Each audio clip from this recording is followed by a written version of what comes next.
স্মৃতির গহনে। দাদা, তুই সব সময় আমার ভাবনায় থাকিস, কিন্তু আজকের দিনটা যে তোকে ঘিরেই আছে ভাতৃদ্বিতীয়া। দাদা, তোর মনে পড়ে প্রতি বছর ওই দিনটায় আমার কত আয়োজন, সব তোর জন্য। শুধু যমরাজের দরজায় কাটা দেবার অছিলায়।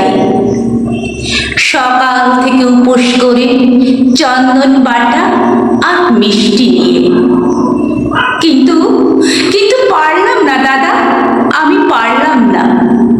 তোর কপালে আমার হাতে দেওয়া বড় চন্দনের ফোঁটাও জমকে বাধা দিতে পারল না।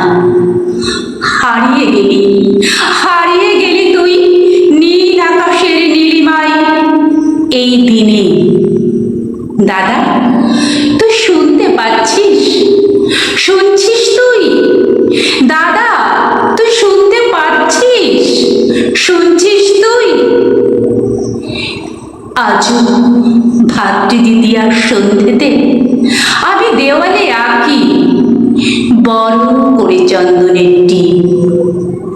প্রদীপের আবছা আলোয় প্রার্থনা করি, যোগ নয় ঈশ্বরের দুয়ারে। তুই ভালো থাকিস দাদা, ভালো থাকিস। তুই ভালো থাকিস দাদা, তুই ভালো থাকিস। শুভ ভাইফোঁটা, শুভ ভাতৃদ্বিতীয়া, শুভ হোক। কলমে কবি কৃষ্ণ কলিবেরা, কণ্ঠে আমি শর্মিলা।